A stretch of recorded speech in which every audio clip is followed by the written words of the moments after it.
आठराखीन मालिकेचा आजचा जबरदस्त असा रिव्ह्यू आपल्याला पाहायला मिळत आहे, ज्यामध्ये खरं तर मुलांसोबतच ना इथे प्राजक्ता खेळत असते, त्यांना समजून घेत असते. तेच आलोक घाई गडबडीने बाहेर आलेला आहे हे लांबूनच दिसलेलं असतं. जसं तिकडनं तो येताना दिसतो तसं आता त्या प्राजक्ताच्या अंगावर लाल रंगाचा ड्रेस असतो. आलोकला असते लाल रंगाची ॲलर्जी. मग लाल रंग पाहिल्यानंतर त्याचा राग हा जास्त उफाळून निघणार हे सुद्धा माहिती असतं. आणि म्हणूनच ना मग आता इकडे असणाऱ्या या सुलक्षणाने मुद्दामून तिच्यासमोर व्हाईट रंगाचा कापड धरलेला असतो, जेणेकरून ह्यांचं लक्ष जायला नको. म्हणूनच मग आता तिने हे सगळं केलेलं असतं. आलोक हे सगळं लांबून पाहतो तेव्हा त्याला डाऊट येत असतो की तिथे कोणीतरी मुलगी आहे, पण कोण मुलगी आहे ना हे काही केल्या त्याला काही कळत नसतं. ते सुलक्षणाने कसं बसं हे सगळं केलेलं असतं. तेवढ्यात काकू तिथे येते आणि काकू जी आहे ती आल्यानंतर म्हणत असते की चला पटकन चला. अरे आलोक, तुझी औषधं घ्यायचेत, विसरतोयस का आलोक? चल ना. अरे 9 वाजले आहेत, ऑलरेडी 9:05 झालेत आणि तुला आता आठवते का काकू? असंही आलोक बोलत असतो. आता अंबिका म्हणत असते की तुझं घड्याळ 5 मिनिटं पुढे आहे वाटतं, बघ आताशी 9 वाजतायत, बघ मी तुला दाखवलं ना, चल मी तुला गोळ्या देते. असं बोलून कसं बसं ती आता तिकडनं त्याला घेऊन जाते. तेच दुसरीकडे आता प्राजक्ता थांबलेली असते. प्राजक्ताच्या मागे असा व्हाईट रंगाचा कापड लावला आहे हे सगळं प्रीती लांबून पाहत असते. पण त्याच वेळेला आता प्रीती म्हणत असते की किती काय काय करतायत या मुलीसाठी. तेच आता प्राजक्ताचंही लक्ष जातं आणि मग ती विचारते की हे काय? मग सुलक्षणा तिला म्हणते की आपण आहे ना मुलांसाठी छान असा टेंट बांधूया का, म्हणजे कसं मुलंही त्यामध्ये हसत खेळत राहतील. काय वाटतं? म्हणजे राग आला की त्या टेंटमध्ये येऊन बसतील. सुलक्षणाने दिलेली आयडिया इकडे असणाऱ्या प्राजक्ताला सुद्धा आवडते. प्राजक्ताचा तेवढ्यातच ना फोन वाजलेला असतो. मग प्राजक्ता विचार करते की कोणाचा फोन असेल, एकच मिनटं थांबा हा, असं बोलून ती आता बाजूला जाते आणि मोबाईल चेक करते. तर मामाचे बरेच फोन प्राजक्ताच्या फोनवर येऊन गेलेले असतात. तर प्राजक्ता विचार करत असते की आता पुन्हा घरात काही झालं असेल का? घरात सगळ्यांना माझी गरज आहे आणि त्यामुळेच ना मला जावं लागणार आहे. मी आता यांना सांगते की आता तरी जाते. मग काही भाग्याच्या बाबतीत तर झालं नसेल ना, भाग्य ओके तर असेल ना, असे एक अनेक विचार ना आता मनामध्ये येऊ लागलेले असतात. तेच आता दुसरीकडे पाहायला मिळतं की लगेचच ना प्राजक्ता सुलक्षणाकडे येते आणि सुलक्षणाला म्हणते की मॅडम प्लीज मी आता जाऊ का, मी उद्या येईन. मग काय झालं आता, एवढी घाई काय आहे, काही प्रॉब्लेम झाला आहे का? मग तेव्हाच ना प्राजक्ता घडलेली हकीकत सांगते. म्हणजेच आज माझ्या बहिणीला मुलाकडचे बघायला आले होते आणि त्यामुळेच ना तिला नकार दिला आणि त्यामुळे घरात नक्कीच काहीतरी वातावरण डिस्टर्ब झालं असेल. सो मला असं वाटतं की इथे न थांबता मी आता सध्या तरी घरी जावं, कारण घरी सगळ्यात जास्त जवळची मैत्रीण ही माझी बहीण आहे आणि बहिणीला जर माझी गरज असेल तर मला जावं लागेल, सॉरी, असंही आता ती म्हणत असते. आणि तेव्हाच ना या सगळ्या गोष्टी जेव्हा प्राजक्ता सांगते तेव्हा सुलक्षणा एका पॉईंटला विचार करते, कारण सगुणाने तर सुलक्षणाला सांगितलेलं असतं की प्राजक्ताला बघायला एखादा मुलगा आला आहे आणि तेव्हापासून ना सुलक्षणाला टेन्शन आलं होतं. पण आता फायनली तिचं ते टेन्शन कमी झालेलं होतं, कारण तिला कळलेलं होतं की तिला नाही तर तिच्या बहिणीला बघायला मुलगा आला आहे म्हणून. मग ती आता म्हणत असते की ठीक आहे जा, पण मी काय म्हणते तुझ्यासाठी गाडी वगैरे देऊ का, म्हणजे गाडीने जाणार त्यापेक्षा, म्हणजे असंच जाण्यापेक्षा, म्हणून म्हटलं गाडी अरेंज करू का, ड्रायव्हरला घेऊन जा. पण आता प्राजक्ता नको असं म्हणते. तेच दुसरीकडे भाग्या सगळीकडेच म्हणजे सगळीकडे शोध घेत असते, कुठे सापडते का इकडे ही प्राजू, आणि मग कुठेच ना प्राजू सापडत नसते. तरीसुद्धा भाग्या गाडीवर ना इकडे तिकडे फिरत सगळीकडे शोधत असते. मग तेव्हाच ना जेवढेही कोणती दुकानं आहे त्या दुकानदारांना ती गाडीवरनं उतरून प्राजूचा फोटो दाखवून प्राजूबद्दल विचारत असते. तेच आता दुसरीकडे पाहायला मिळत असतं की ती अशीच पुढे पुढे चालत राहते. तेव्हा समोरून येणारी प्राजक्ता तिला दिसते आणि तिने आता गाडीचा हॉर्न जोरातच वाजवलेला असतो. गाडीचा हॉर्न जसा ती वाजवते ना तसं आता प्राजक्ता चकित होते. प्राजक्ताला असं वाटतं की कोण आलं असेल. तेच आता ती बघते तर काय, तिथे आता भाग्या असते. भाग्या ही प्राजक्ताला जसं बघते ना तसं गाडी बाजूला लावून ती जरा रागवलेलीच असते. मग प्राजक्ता ही भाग्याला समजवायचा प्रयत्न करते आणि प्लीज रागवू नको असं म्हणते. तर इकडे कौस्तुभ जो आहे तो जुगार खेळण्यासाठी बाहेर आलेला असतो आणि त्याचा जुगाराचा डाव रंगलेला असतो. तेव्हाच ना त्यांचे मित्र जे आहेत ते सुद्धा उगाच ना त्याला फोर्स करत असतात की तू असं कर. पण तेव्हाच ना एक माणूस तिथे येतो आणि कौस्तुभला म्हणत असतो की अरे तू इथे काय करतोयस, तुझी जी बहीण आहे प्राजक्ता ती तर हरवली आहे ना, मग तिला शोध ना, असंही आता त्याला म्हटलं जातं. पण कौस्तुभ म्हणतो की काही हरवली वगैरे नाही आहे, ती घराच्या बाहेर पडली, तिला शोधतायत बाकी लोक. पण आता त्याला प्राजक्ताचं काहीच पडलेलं नसतं, त्याला फक्त आता जुगारातून पैसा कसा कमवायचा हेच दिसत असतं. तेच आता समोरचा एक व्यक्ती बोलतो की 5,000चा गेम लाव, लगेच 10,000 झटक्यात भेटतील. मग तो विचार करतो की 5,000चा गेम लावायचा, जेणेकरून 10,000 भेटले तर आपल्याला बायकोला आपल्या छान 5 स्टार हॉटेलला या संडेला घेऊन जाता येईल. तसंही तृप्तीने सांगितलेलं होतं की तिला बाहेर हॉटेलला जायचे, म्हणून तो जुगारात पैसे खेळत होता. तेच आता दुसरीकडे प्राजू आणि त्याचसोबत भाग्या ह्या दोघीही जणी समोरासमोर आलेल्या असतात.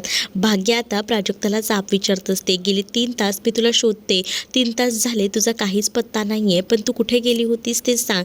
आणि तुला तुझी हिंमत कशी झाली घर सोडून जायची, तू जाताना सांगूनही गेली नाही, एकाही शब्दाने तू काही बोलली नाहीस, असं का केलेस, असंही आता विचारलं जातं. तेव्हाच ना भाग्याला प्राजक्ता समजून सांगत असते, पण भाग्याला काही ऐकायचं नसतं. भाग्या खूप जास्त संतापलेली असते, कारण भाग्याला असं वाटत असतं की पहिल्यांदाच ही घर सोडून अशी निघून गेली, कधीच ही अशी निघून गेली नव्हती. आणि त्याचं कारणही काय होतं तर काय माहिती, पण आता ही घर सोडून गेलेली होती, या गोष्टीचा भाग्याला राग आलेला होता.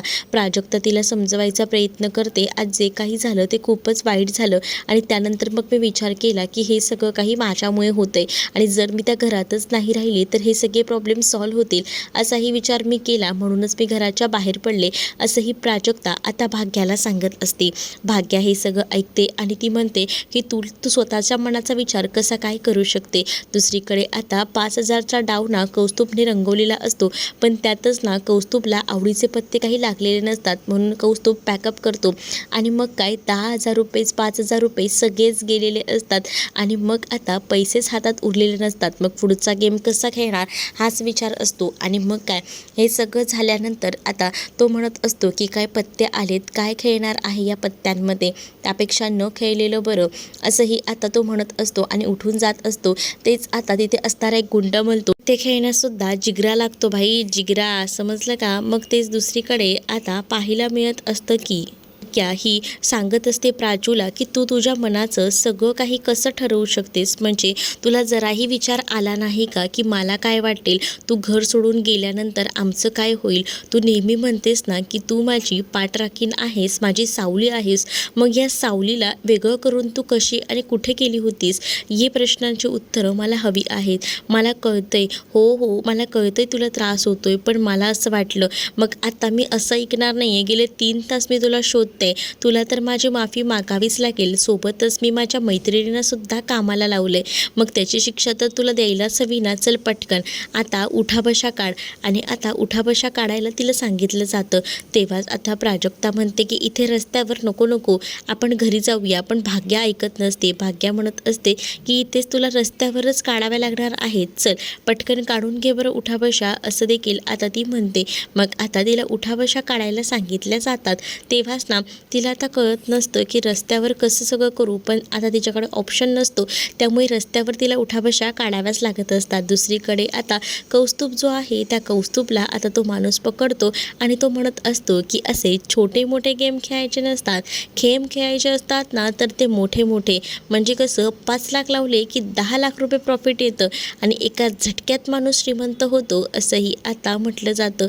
जेव्हा आता या सगळ्या काही गोष्टी बोलल्या जातात ना तेव्हा कौस्तुभ आता विचार करतो. कौस्तुभही म्हणतो की हे काय चाललं आहे, म्हणजे एवढा मोठा गेम लावला तर नक्कीच एवढा प्रॉफिट होऊ शकतो का, असाही विचार ना आता तो करू लागतो. मग तेच दुसरीकडे समोरचा व्यक्ती म्हणत असतो की तू फक्त पैसे लावशील ना तर तुझं कामच झालं म्हणून समज, यामध्ये ना लई पैसा आहे बघ, असंही आता बोललं जात असतं. तेव्हा कौस्तुभ ना एका पॉईंटला विचार करतो, खरंच ना 5 लाख रुपयाचा बंदोबस्त कुठून तरी करायला हवा, जेणेकरून 10 लाख रुपयाचा प्रॉफिट होईल, आणि हे पैसे बघूनच ना त्याला आनंद होत असतो. तेच दुसरीकडे पाहायला मिळतं की भाग्या ही अजूनही चिडलेली असते, तर तिला प्राजू समजवायचा प्रयत्न करत असते. प्राजू तिला म्हणत असते की सॉरी ना, आता तरी माफ कर ना, मला ते सांगू नको, तुला 30 उठाबशा काढाव्याच लागणार आहेत, तेव्हा जाऊन मी ऐकणार आहे. आता 4-5 उठाबशा काढून झाल्यानंतर प्राजू म्हणत असते की आता तरी बस ना, तर भाग्या तिचा व्हिडिओ बनवत असते. भाग्या तिला म्हणत असते की मी असाच व्हिडिओ करणार आहे. मग तेव्हाच का पण आणि कशासाठी, प्लीज ना असं करू नकोस असं देखील ती म्हणत असते.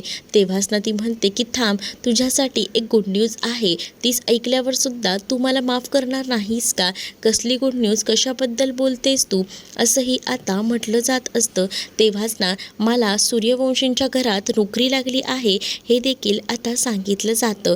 या सगळ्या गोष्टी ऐकून ना भाग्या खूप जास्त खुश होते आणि ती उठाबशा काढायचं थांबवते आणि तेव्हाच ना ती तिला जाऊन घट्ट मिठी मारते आणि ती म्हणते की चला, फायनली एकदम भारी झालं, पण आता ही आनंदाची बातमी तर द्यायलाच हवी घरात सगळ्यांना. मग आपण चल पटकन घरी जाऊया. भाग्या तर इतकी खुश होते ना की घरी जाऊन सगळ्यांना कधी एकदा त्या गोष्टी सांगते ना असं तिला होत असतं. मग तेव्हाच ती म्हणत असते की चला आपण निघूया. हो निघूया. मग आता गाडी चालवायला स्वतःच ना प्राजू घेते आणि प्राजू ही स्वतः गाडी चालवत आता भाग्याला घेऊन जायचा प्रयत्न करते आणि त्याच वेळेला दोघीही जणी अगदी सावलीप्रमाणे एकमेकींच्या पाठीशी खमक्या उभ्या असतात. आणि हे सगळं जेव्हा होत असतं तेव्हा मात्र आता दोघीही जणी पटकन स्कूटी घेऊन तिकडनं जातात, कारण घरी जाऊन सुद्धा सगळ्यांना गुड न्यूज द्यायची असते जॉब लागलेल्याची आणि त्याचसाठी ते आता घराबाहेर पडतात. तर दुसरीकडे पाहायला मिळत असतं की इकडे सगळीजणं काळजीत असतात, कारण भाग्यासुद्धा प्राजक्ताला शोधायला बाहेर पडलेली असते. ती अजून काही आलेली नसते. या मुलींनी सुद्धा ना काय लावलंय, तेवढ्यातच मामाही इकडे तिकडे बघतात आणि मामा बाहेर जाणार तेच आता प्राजक्ता आणि भाग्या तिथे येतात. प्राजक्ता जशी मामांच्या समोर येते तेव्हा मामा तिला जाब विचारतात आणि म्हणतात की काय ही कोणती पद्धत आहे घराबाहेर राहून जायची, आणि तुला तर माहिती आहे ना. तर दुसरीकडे तृप्ती म्हणत असते की हे काय प्राजक्ता, गेलीस सुद्धा आणि आलीस सुद्धा, जायचंच होतं तर गेलीस कशाला होतीस, असंही आता तृप्ती बोलत असते. तेच आता इथे मामा बोलतात की काय बोलतेस तू तृप्ती. तेव्हाच ना मामा कसे बसे तृप्तीला शांत करत असतात. तर दुसरीकडे आता आरडाओरडा भाग्या करू लागते. आओ बाबा, तुम्ही काळजी करू नका, ती भेटली मला, पण तुम्हाला सांगू का, आपल्याकडे एक आनंदाची बातमी आहे. कसली आनंदाची बातमी, तिने जाऊन आतमधून पेढ्याचा बॉक्सही आणलेला असतो आणि मग काय लग्न वगैरे केलेस की काय, असं तृप्ती म्हणत असते. तेच आता रागातच ना इथे मामा तृप्तीकडे बघतात. तर दुसरीकडे आता गोड बातमी ही आहे की आपली प्राजू ही सूर्यवंशींकडे जॉबला लागलेली आहे आणि तिला आता टीचर म्हणून तिथे काम करायचं आहे. ही गोष्ट जेव्हा मामांना कळते तेव्हा मामा खूप जास्त खुश होतात आणि मामा प्राजूला जवळ घेतात. प्राजूला म्हणत असतात की किती आनंदाची बातमी दिलीस, बरं वाटलं तुझं हे यश बघून, असंही मामा बोलू लागतात.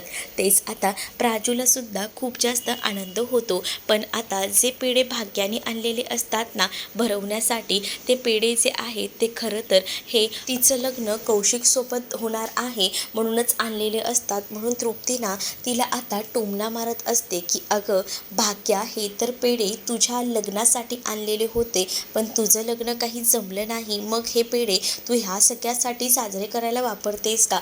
त्यावर आता भाग्या म्हणत असते त्या कौशिकला मार गोळी, त्या कौशिकला खड्ड्यात टाक, मला आता सगळ्यात जास्त आनंद ना माझी प्राजू नोकरीला लागली ना त्याचा झालाय. आणि असं बोलून ती आता सगळ्यांनाच पेढे देऊ लागते. तेच मामीसुद्धा बघत असते, पण मामी ना तिकडनं निघून जाते. मामी जशी आता तिकडून निघून जाते ना तर प्राजूचं लक्ष असतं, कारण मामी न थांबता पेढा न घेता तिकडनं निघून गेलेली असते. जसं आता मामी तिथून जाते ना तसं प्राजू पेढ्याचा बॉक्स घेऊन तिथेच येते आणि ती आता मामीला पेढा देत असते, पण मामी काही पेढा घेत नाही. तेच आता दुसरीकडे प्राजू जी आहे ती मामीशी बोलायचा प्रयत्न करत असते. मग मामीला ती म्हणत असते की आजपर्यंत म्हणजे माझ्या लहानाचं मोठं मला तूच केलं, माझी आई म्हणून मी कायम फक्त आणि फक्त तुलाच पाहिलं. म्हणजे आधी मला वाटायचं की माझं कोणी नाही आहे, पण तेव्हा लहान असतापासून तू माझ्यासाठी खूप काही गोष्टी केल्या आहेत आणि त्यामुळेच ना मी आता पण एवढी ऋणी आहे ना तुझी, की जे माझ्या आईनेही केलं नाही तेवढी तू गोष्ट माझ्यासाठी केलीस आणि लहानपणापासून माझ्यात आणि भाग्यात कशाचीच तू कमी नाही केलीस. आणि कधी कधी मला तुझं इतकं कौतुक वाटतं ना, तू इतकं काम करत असतेस घरात तरीसुद्धा तू दमत नाहीस. म्हणजे कधी कधी अशा गोष्टी वाटतात की या सगळ्या गोष्टींमध्ये खरंच तुला क्रेडिट द्यायला हवं, पण ते कोणीही देत नाही. खरं तर सांगू का तुला मी, की मामी तू ना सगळं हँडल करतेस बघ. माझा टिफिन, भाग्याचा टिफिन, कौस्तुभदादाचा टिफिन आणि ते सगळं करून घरातली कामं, त्याचनंतर जेवणंसुद्धा सकाळ संध्याकाळ वेगवेगळं, एवढं सगळं करूनसुद्धा घरात ना तुझं कौतुक मात्र कोणीच करत नाही. पण तुला सांगू का, मी जेव्हा 7वीला होती ना तेव्हा मला सांगितलं होतं की आवडत्या व्यक्तीवर निबंध लिहा. तेव्हा मी ना तुला सिलेक्ट केलं होतं. माझी आवडती व्यक्ती माझी मामी, कारण मला माहिती होतं ना माझ्या मामीने माझ्यासाठी किती काय काय गोष्टी केल्या आहेत. माझी मामी ना दिवस रात्र फक्त आणि फक्त घरासाठीच काही ना काही करत असते. आणि या सगळ्या गोष्टी प्राजक्ता जेव्हा बोलत असते ना तेव्हा मात्र इथे असणाऱ्या या मामीच्या डोळ्यातसुद्धा पाणी येतं. अगदी अश्रू तिचे दाटून आलेले असतात, कारण प्राजक्ता जे बोलत होती ते कौतुक ना आतापर्यंत कोणीच तिचं केलेलं नव्हतं. आणि हे सगळं कौतुक ऐकून ना तिचे डोळे पाणावतात. प्राजक्ता जे जे काही बोलत होती ते अगदी मनापासून बोलत होती. म्हणजे तिला असं वाटत होतं की तिच्या आयुष्यात जसं भाग्या मामा इम्पॉर्टंट आहे, तसंच तिच्या आयुष्यात आता प्राजक्ताला मामीसुद्धा तितकीच जवळची आणि इम्पॉर्टंट आहे. आणि म्हणूनच तर ती आता मामीकडे पाहत असते आणि मामीला हे सगळं काही बोलत असते. मामीला ती काही कामांमध्ये सुद्धा मदत करते. मामीला ती बोलत असते की तू काळजी करू नकोस, तुला जरी काही लागलं ना तर मला सांग, मी आहे ना बाकीची कामं करायला. आणि तू ना भाग्याच्या लग्नासाठी सुद्धा दिवस रात्र काही ना काही मेहनत करत असते. पण तुला सांगू का मामी, भाग्याचं जे काही होईल ते चांगलंच होईल. आपण भाग्यासाठी खूप चांगली स्थळं बघूया, असं देखील आता प्राजक्ता ही मामीला सांगत असते. मामीचे डोळे अगदी पाण्याने ओलेचिंब झालेले असतात, अश्रू दाटून आलेले असतात.